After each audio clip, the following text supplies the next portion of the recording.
In the winter of 2006, Justin Vernon would retreat to a Wisconsin hunting cabin to isolate himself for an entire winter. Several months later, he would reemerge with what many people call the most influential folk album of the 21st century. He did it on a single Shure SM57 with an old Silvertone acoustic on a cheap copy of Pro Tools. And I'm going to be honest, that's about all we know. Every video essay, every think piece, every tutorial, including my own, they speculate and they scratch the surface, and quite honestly, they overly romanticize this story of a sick, broken man going into a hunting cabin and re-emerging with a musical masterpiece. Do you think people have made too big a deal about you making a record in this cabin and being in Wisconsin and all of that, or do you think it is actually important? I mean, sometimes I'll get like bummed out if they just write something that's wrong. What are some of the wrong things? Well, a lot of people think that the record's about a girl and it's about the girl that I broke up with in Raleigh. But I heard, tell me if this is true, Emma broke your heart and you retreated to a cabin like Kaczynski. The story has sort of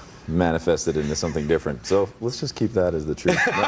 That will not be this video because you already know that story. But what we don't know is the creative process involved in writing that music. In this video, I will investigate every nook and cranny of the internet to try and build a complete and holistic image of how this album was produced. We'll scour the internet as it existed in 2006. We will analyze thesis papers that were written about the sonic characteristics of this album. And we will interview the only other man to ever touch the mixes of Forever Forever Ago. This will be the first time that he has ever been interviewed on video. And after all of that, we will take that information and I'm going to recreate Flume as accurately as I possibly can. So welcome back to Forensic Productions.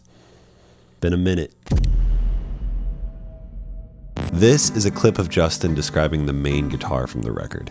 This guitar was sort of like, it was the catalyst, I think, to the record. You can kind of hear how it's really brittle and things like that. And I just put the microphone as close to the F-hole here as possible, and it just got like a really like creaky, really close kind of woody sound. This is a Silvertone S1317. These kind of guitars are commonly referred to as catalog guitars. You could order them in pamphlets in the 40s and 50s and 60s and then go pick up the guitar at a Sears or a Montgomery Ward. Silvertone instruments, like you see here, those were Sears guitars. Now, in reality, Silvertone was kind of this blanket brand name, and a lot of other brands were actually building the guitars. Falco, Harmony, Dan Electro, and Kay were all building Silvertone guitars. Remember Kay. I want you to remember that guitar. Listen to these two different examples. One is an old archtop and one is a modern acoustic. And I want you to also notice the corresponding charts that go along with them.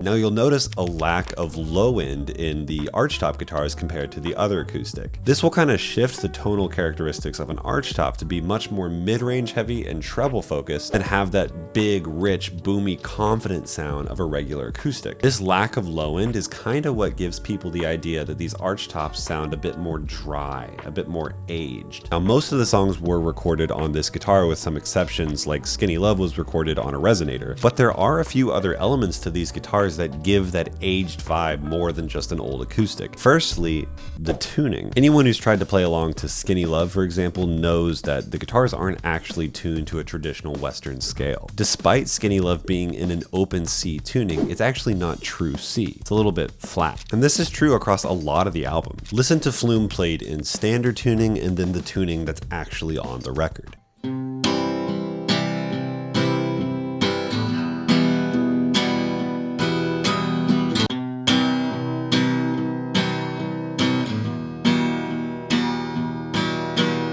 Now, some would argue that this gives Bon Iver's songs this kind of otherworldliness because it forces your ears out of traditional keys. Whether or not he was just tuning to himself because he was alone in a cabin or this was a conscious decision, I don't really know. So we are going to do a giveaway in this video. I thought it would be cool to give away an actual vintage archtop just like Bon Iver used. And I used this one in the recreation as well, so you'll see it in the footage. If you check out the link below using our sponsor Samply, you'll see all of the raw stems necessary to mix this song yourself. And as always, if I reply to you saying that you've won the giveaway, that's a scam. I will never ask you to message me on Telegram or anything else. I will announce the winner a month from today. The date is on the screen right now. And if you're currently sharing or storing or sending your music with Google Drive and using payment systems from other apps or Dropbox, Samply does all of that on one platform specifically for musicians and audio. You can comment on the timeline, you can share a lossless audio. When you submit mixes, it will automatically sort them chronologically and you can A/B in real time between the drafts. It's used by Jack Antonoff and Bleachers, Phil Weinrobe, Ollie Jacobs, and Samply is personally how I begin every single project, and it also collects all of my demos on a single iPhone app too if you want to use the app. There is a very generous free package, but if you want more control over like branding and passwords, you can use code Audiohaze for 3 months off the paid version. It is the biggest no-brainer in audio, in my opinion.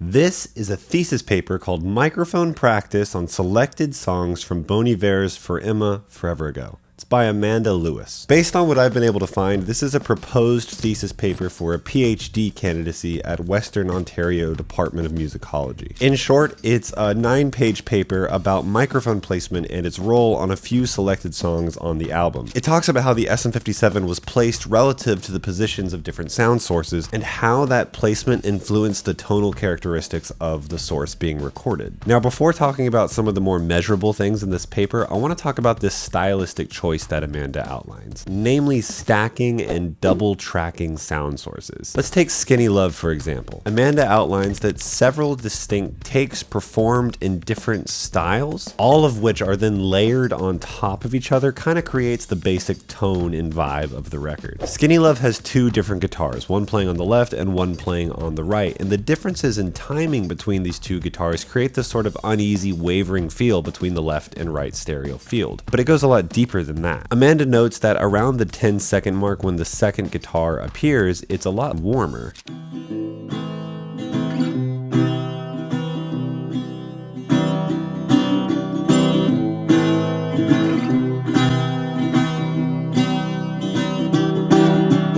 This would indicate that the SM57 was placed a lot closer to this guitar take than it was the previous guitar take, meaning that one was a bit more like a room sound farther back into the space. This is the most basic example, but you can replicate this sort of idea across the entirety of the record. Double tracking also comes in handy when creating this sort of ghostly chorus sound that you hear all over the record, like in Lump Sum or in Flume. Amanda notes that Justin will often have more of a rhythmic unison whenever it comes to the chesty, belty parts than on the falsetto-y, ghostly choir parts. She also goes on to outline that all of these different takes seem to have different positions relative to the microphone. Now, whether or not Justin was actively changing the microphone position in order to purposely get these differences in tone, or it was just a different day, so the microphone was put in a slightly different position, we won't really know, but the results are the same either way. Probably one of the most sensationalized elements of this record was that it was all recorded on an SM57. Now, before getting into how this microphone has influenced this record, I want to talk about how, as myself and many other people have reported in the past, this isn't quite the case. Although the initial recordings done in the cabin were all done with a Shure SM57, to the best of my knowledge, this record was finalized outside of the cabin. Like the horns on For Emma Forever Ago. There's some elements on Flume that sound like a Rhodes keyboard. The drums on Flume were recorded by Christy Smith in Chapel Hill. She also did vocals on Flume, and her vocal tracks sound a bit more hi-fi than Vernon's does. The reality is, frankly, we might never know the true story. But narratives like this video title that I made, it's kind of a neat little box that doesn't necessarily reflect the reality of recording a record. With that said, I want to talk about some of the assertions that Amanda makes whenever it comes to the 57 in her paper. The 57 is a dynamic microphone, and unlike condenser microphones, they don't always frequencies reach from the lowest note you can hear all the way up to the highest note you can hear. The 57, for example, doesn't have that much presence in the bass frequencies. It doesn't extend to the lowest note that we can hear, and really doesn't become that audible until around 100 hertz. The mic also has a pretty steep roll-off in the treble too, meaning a lot of that ultra high-end detail isn't going to be present in an SM57. Now, Amanda asserts that this limitation of frequencies is one of the defining characteristics of this album's sonic character. And because so many of the instruments were recorded with an SM57, it gives a kind of sonic consistency as well. And Amanda asserts that that consistency is kind of a more dark, muddy sound compared to a regular record that is a bit more high fidelity. But I'm gonna critique here for a second. And this was like 15 years ago, so please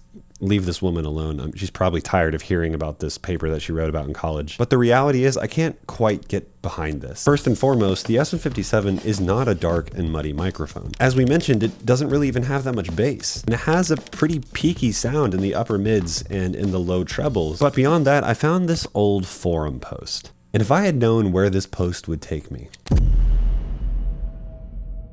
So whenever I was doing research for this video, I kept trying to find interviews where Justin was talking about the production process on this record. And the reality is, a lot of these interviews might have existed about 10 years ago, but they don't exist today. So this forum post mentions a big chunk of dialogue that Justin did according to some interview on a link that doesn't exist anymore. Taking a quick look at it, we can see a couple things. Firstly, the post asserts that a large portion of this mixing process was about wrestling treble to the ground, which kind of gets to what I just mentioned. The SM57 is a pretty bright microphone. This notion that a dynamic microphone is just automatically going to lead to a darker, more muffled sound isn't really the case. But more importantly, who the fuck is Mike Peterson? I, along with a lot of other people, were just kind of under the assumption that this entire record was done solely by Justin. But turns out a portion of the mixing and the mastering process were done by this Mike Peterson guy. This could be our in. Justin might have produced the record alone, but there's information out there that has not been told yet. But I couldn't find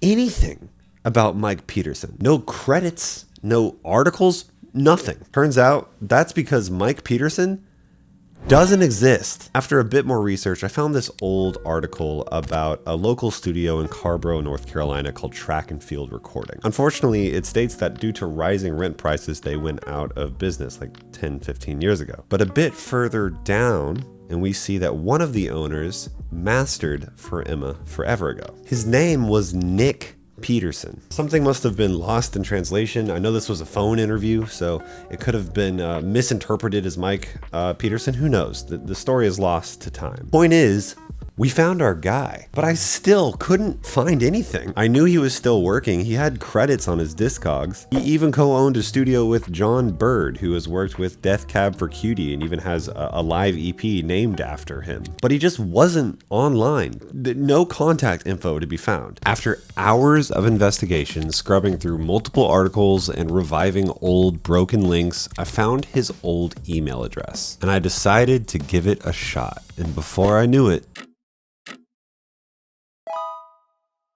I had to catch a plane.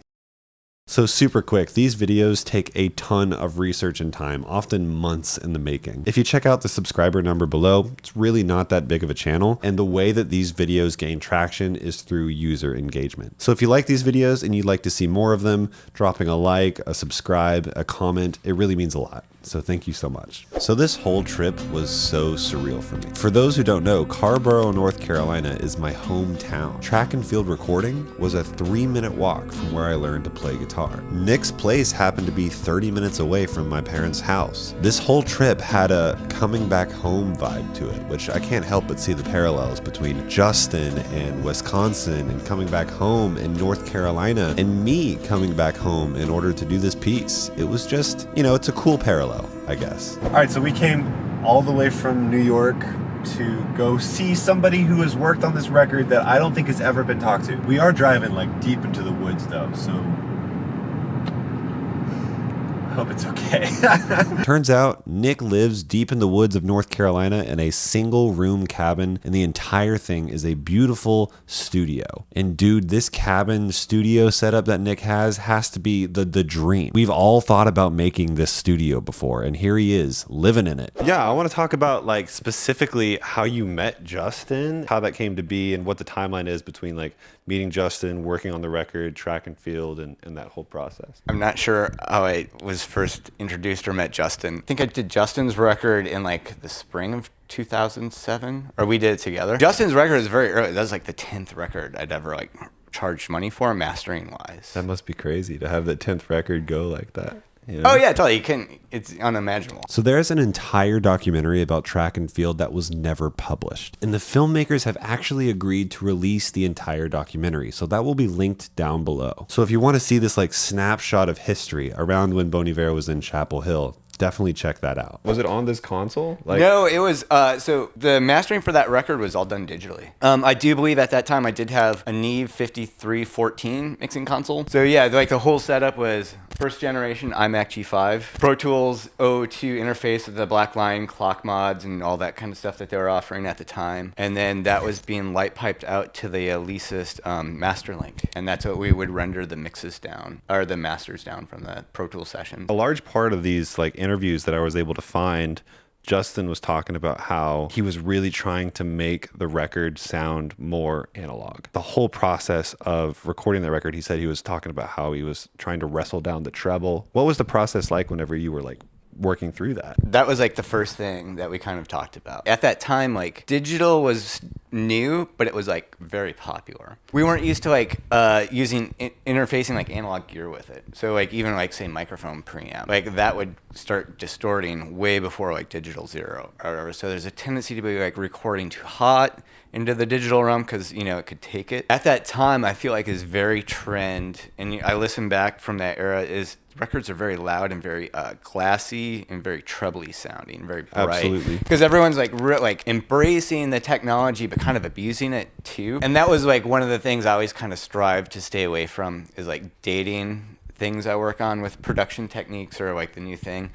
So that was like Justin's biggest concern is like, I want to keep the low end and I don't want it to be overly loud and I don't want it to be overly bright. Like this is what an attended mixing session or a mastering session. And that's not very normal. It like coincidentally that recording studio shared the same building as a car wash. I have used that car wash before. Yeah, Carolina car wash. Yeah. So you know what I mean? So that's like, you know, talk about like, you know, ways of setting up a recording studio. You build it under the same roof as a car wash. That day it just happened to be raining out, so the car wash was closed. And you know, and having an attended session, you know, was a little different and being very early in onto things too. Justin probably sent me an email just saying, I got your name from so-and-so. I don't think I'm fully done mixing it. I've only heard it on my headphones and like car stereos. So I want to hear it, you know, in a control room, you know, through like a set of nice monitors. No Wi-Fi. Right. No thumb drives. Everything is, you know, traded back and forth on CDs. Uh-huh. You know, that was how you got your data from one machine to another. He talked about like mixing down on CDs and taking them out to the car and doing like 40 mixes on them and stuff. Exactly. And then the rendering process of that is slow. It's often in real time. So that adds to, you know, the waiting and the small talk while, you know, it's rendering down kind of thing. Yeah. Justin comes in and like, you know, sets up on the couch and we're kind of talking about stuff. We're talking about how he doesn't want it, you know, overly bright, wants to maintain the low end. He might have some mix tweaks to make once he hears kind of everything, you know, coming through the studio monitors and all that. He had one song that he felt comfortable about being done with. So we just brought that into Pro Tools and I, you know, mastered it and we talked about this or that. And then that way too, Justin could take it out to the car and make sure that that was like, you know, what he was expecting the mastering process to kind of do. Right. Each song we would just lay out on its own track in a session like this. And this way we could edit the transitions, like fade-ins, fade-outs, the spacing. The idea was this was like a whole piece of thing. It was not like meant to be song by song at the time. Right. We could listen, you know, to how this transitioned into that and like kind of monitor if stuff was getting a little peaky. Justin had their laptop with the M-Box. I believe, though, they were mixing in Logic. That sticks in my mind, but I could be wrong. Okay. And we would export like some tracks out into Pro Tools, and I would process them with like a de-esser or some kind of like thing like that, because I don't know if there was one in Logic at the time. I feel like we treated a couple of individual sources like that, and then I would render it down to solo it, render it down to CD, and Justin would put it back in the thing and kind of make any kind of mix adjustments on their end, burn a CD and bring it back until we kind of like got through the record. And whenever it came to the actual like plugins and processing that you were used, was it all like mostly stock Pro Tools stuff, or was it third-party plugins? So I was pretty new to like third-party plugins too at that time, and I can't remember who makes it now, but I had like a Fairchild like 660, and then also like the like one plugin that I use on almost every record that was the first third-party plugin that I've ever bought was the PSP Vintage Warmer. A company called PSP, they make a handful of products and they're all super solid, so I probably have been using that since like 2005 or 6, and I use that on just about every record, individual sources, mix buses, buses, whatever. Is it kind of like, is it like an EQ? Or it has an EQ shelf, it has multi-band compressor, and on the back of it, because it's a 3-band compressor, it has like saturation for just the low, saturation for just the mid, and you can control like the release times and stuff like that. That was like, I was not that advanced at the time. But those were like the two things, and then if there was EQing, it was probably a little bit subtractive. Again, a lot of my approach to this is less is more, so I don't use a lot of processing if I don't have to. So those are kind of the two things, but there was not a lot of extra EQ added or subtracted. If there was, maybe that was handled by the Vintage Warmer. And the final question that I like to ask, we get fed production information in 2024 very quickly, whether you're scrolling on a timeline, it's 5 quick tips or something like that. If there's a way that you could reframe the modern producer's approach to production, what would you say to the person just starting to mix? That's super easy. Like, keep it simple. Really keep it simple. So, this is my 20th year being like self-employed doing this. And I think I'm down to like 3 plugin manufacturers that I use. I don't have to worry about subscriptions. I can actually get the work done. I can put in the time. I can enjoy this. I'm not like, oh, this isn't working to this and this isn't working. And then you get it all working and come back a couple months later and it's like, oh, your license for all this stuff expired. Keep the plugins in check. Like, every DAW that comes out there comes stocked with a bunch of stuff. Get used to how that stuff works. I'm constantly learning with the things that I use. Yeah, so that's my best advice, is really to keep it simple. That's so funny, because the first interview with Garth Richardson with Rage said the same thing. Our brains are so good at projecting, even if it's like the same thing but like a different color or whatever. Are you familiar with Dan Worrell? He does a lot of stuff with FabFilter. That's who I seek out for like technical advice. And he does all the FabFilter stuff and breaks down what plugins are actually doing in it's a very helpful and very healthy way. Nick, thank you so much. Thanks for coming. Dude, it was an honor. And I really appreciate your help. Seriously, thank you. Oh, yeah. Again, thanks for having me. I've never even watched anything on your channel. No, it's all right. So I'll be curious to see how this turns out. Yeah, of course. So Nick still does mastering work full time. So if you're interested in working with him, I have his email down below. He's also collaborated with some local pedal and microphone builders in order to make custom microphones and guitar pedals. So I made like 10 of them. Like, I handed it off to friends, and they're like, this is cool, you should make them. I'm like, well, if I get 10 people interested. So I did that, and then more people asked for them. I think I made 20 or 30. I introduced the circuit to Chris at Dusky, and then he tried it out, and he's like, well, I kind of want to do something now with this. He's like, I want to add some more controls to it and all that. And I went over, and he had it breadboarded out, and played it, and I'm like, I don't know, the low end went away. He's like, what do you mean? And he was like 1 decimal point off on the capacitor that I was using on the output when he misread it. And we swapped that back, and he's like, I'm like, that's what it's supposed to do. So I'll leave those down below as well. Before heading back to New York, I found a lead on a K archtop, and it was at Main Street Music Carborough. It just seemed too perfect. Main Street Music Carborough is also just my favorite guitar shop. I bought my Les Paul there. That's my favorite guitar ever. And this guitar. How do you find these guitars, man? Really? And this guitar just had something.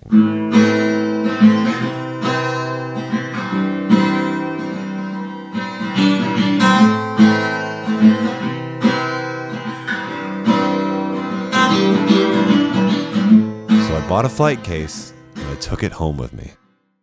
So I'm about to recreate this track, but before doing so, I want to summarize everything that we just talked about. Bon Iver uses an archtop guitar. These archtop guitars typically don't have a ton of low end. This makes the mid-range of the guitar much more present and gives a kind of aged feeling right from the start. These guitars are often not tuned to traditional Western keys. For Emma Forever Go is characterized by a style of vocal and instrumental stacking. These stacks are made of a combination of different vocal and instrumental performances and a bunch of different mic positions as well to change the tone of the take. Now we know the SM57 was the primary microphone on it, but it wasn't the only microphone on the record. Now if you have an SM57, awesome, but as I outlined, it's not necessary to the recording of this record. In fact, a large portion of the post-production in this record was taming the treble that the SM57 brought. The biggest hole that we have is the exact processing on the mix in this record. That is probably just something that Justin has. But we know that the mastering process included a Fairchild 660 and a vintage warmer, and most of the other stuff was subtractive EQ. That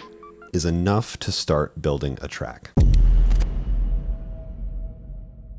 Now this video is all about the research and the investigation and the production, but if you would like to see how I mixed this song, that is up on Patreon right now, plus all the other mix tutorials for all the other recreations and any recreation going forward, all for $5 a month. Or you can do $8 a month and get access to all of the mixed stems as well. Okay, so it's been like a month, and every time I think this is gonna be easy, it's like so hard because like certain nuances in every song. In Flume, there's a bunch of instruments that you don't really consciously hear. You kind of just think of that song as a couple guitars, but there's like a ton of instruments in it. I also sing on this one, so get ready for that. We recorded all of this on a single SM57 and an Audient ID4, except for the drums, which we did with an Audient Evo and 2 SM57s. Just as much as this video is about making the Bon Iver sound, it's to prove to you that limited, affordable gear is enough to make really, really amazing music. This entire album embraces audio imperfection. It utilizes a ton of ambient noise.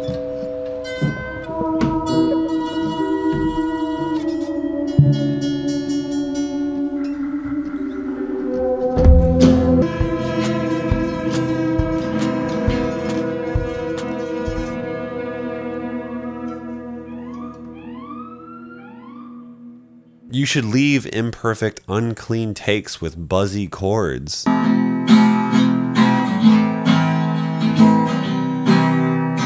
All of that is actually kind of a signature component of the sound. So let's start off with the guitars. So the main guitars in Flume are recorded directly in the center of the mix, but just like the vocals, they're doubled. My ear hears two different acoustics playing atop one another. And unless my ears are failing me, I also hear phase cancellation. This is a really good hint about how these guitars were recorded, and it also parallels Amanda's thesis paper. But you might be asking, what is phase cancellation? Well, the concept is actually pretty simple. Let's take two different guitar takes. When we take those waveforms and put them on top of each other, the difference in performance will result in two waveforms that don't exactly match. Where one waveform is at its peak and one waveform is at its trough, a subtraction occurs. That subtraction creates a new waveform, a combination of both of those waveforms together. That combined waveform creates a new tone. And if you hear a lot of heavy phase cancellation,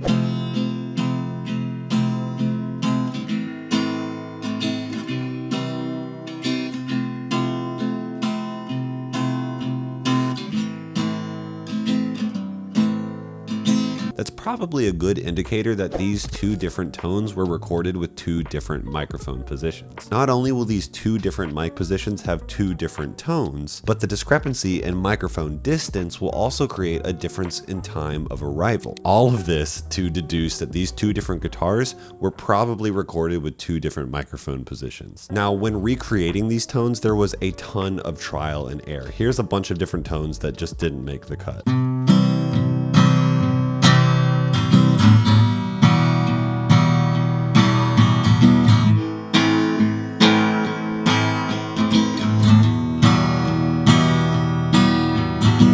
Now, after a series of experiments, I chose to put one SM57 right up to the sound hole, the F hole. That parallels what Justin said he did in that initial interview. Then I used the mixed competition arch top with an SM57 right at the base of the neck to get a more balanced, more trebly sound. When these two positions were combined, they got me kind of in the ballpark, and with a series of EQs that look like this, very convoluted, I know, you end up getting a tone that's a bit more muffled. Check it out.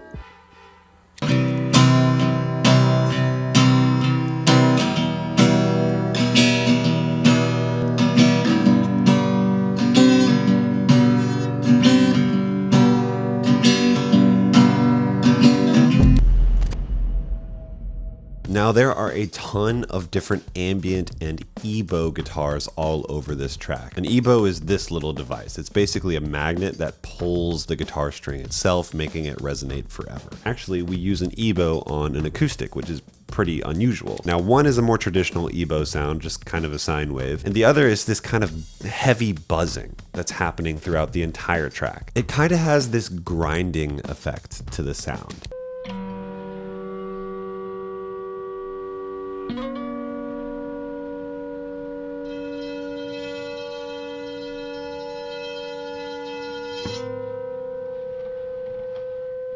You get that buzzing by pushing down on the EBow, so it kind of grinds against the string as it oscillates.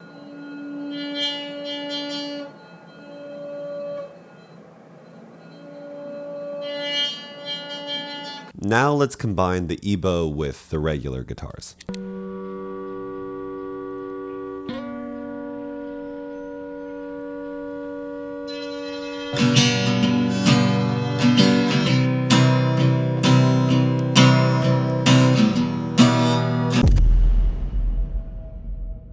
Now, this is one of those guitar tones that I mentioned that you might not have even consciously realized was a guitar, but I guarantee you if I play you the clip in isolation, you'll know the sound I'm talking about.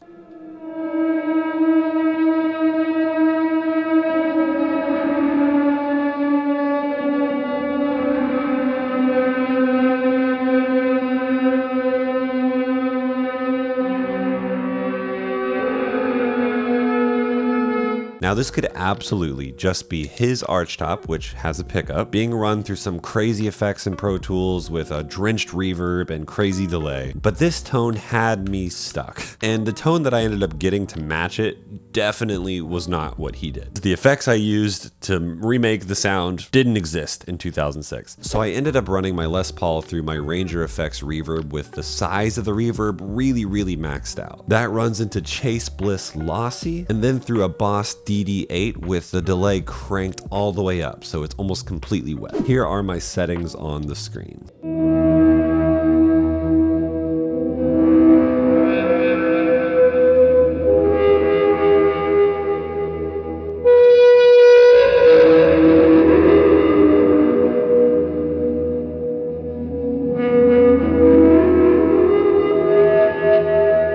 That was then tracked through my guitar amp through the SM57. So let's start stacking these guitars up. The ambient guitars, the EBow guitars, and then the regular guitars.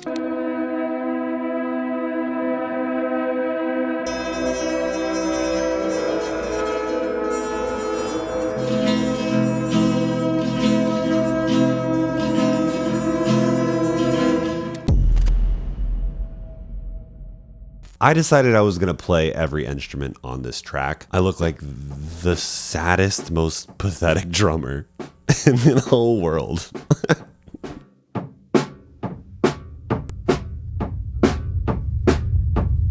Okay, so here's the thing. They didn't have like mic stands at the rehearsal space that I went to. So I ended up sticking the SM57 in the rehearsal amps like handle, and then the bass amp was taller, so I put the snare mic in the bass amp handle and I shoved it up to the side of the snare. Doesn't get any more DIY than that, except for it does, because I forgot that the rehearsal space doesn't have drumsticks, so I put the rehearsal space's mic on the snare, and then I used an SM57 as a drumstick. They're built tough It works fine, so you can bury these drums in the mix. They really aren't that prominent, and they honestly don't need to be recorded that well because they're so low in volume, which is why I was able to get away with this drum tone.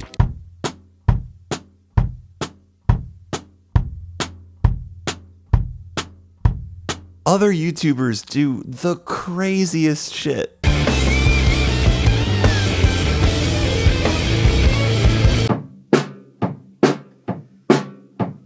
I'm gonna climb to the top of the sparkle mountain, and I'm never gonna stop. You can't stop me now.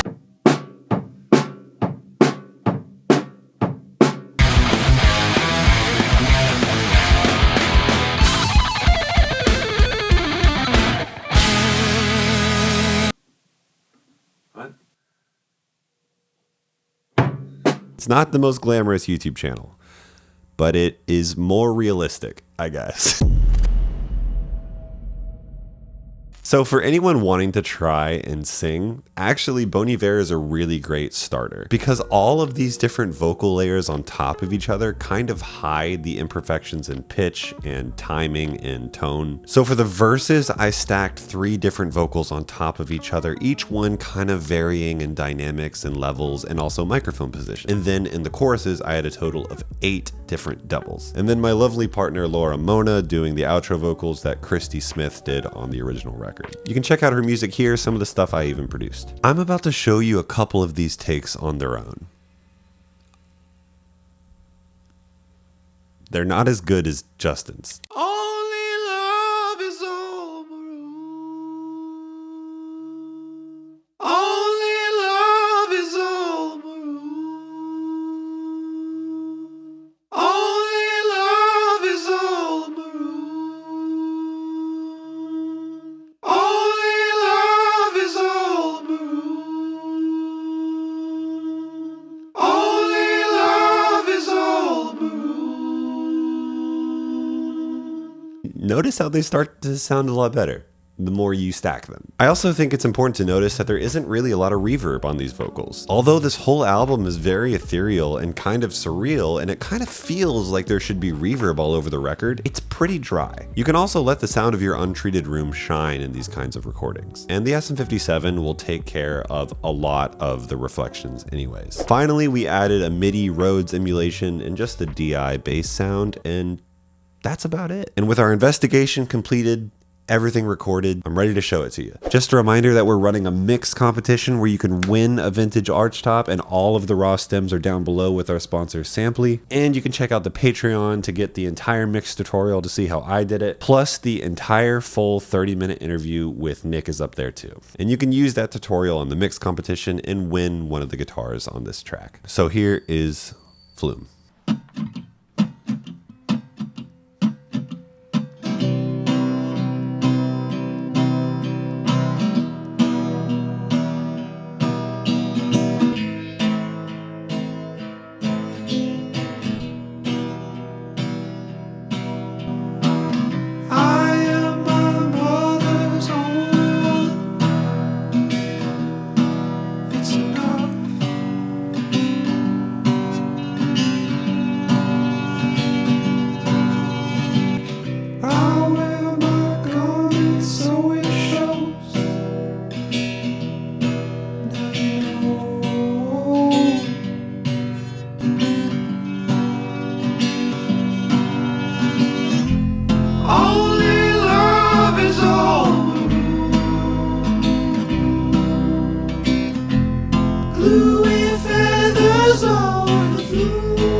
So if you made it this far, some of you know this, but kind of the reason this channel exists is because of one video I made like a year and a half ago, and it's about Bon Iver. And that whole video, I just decided that I was done doing tech and audio reviews, and I was going to try something I was more passionate about.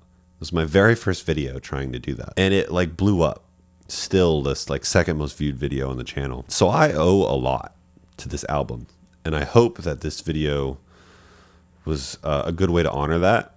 Because frankly, you know, back then I tried really hard, but some of the ways I investigated and some of my research wasn't the best, and there were some inaccuracies in that video, and you know, just some things that could be better. So I hope this video delivered. And as always, thank you for letting this be the thing that I do. I'll see you in the next one. Bye-bye.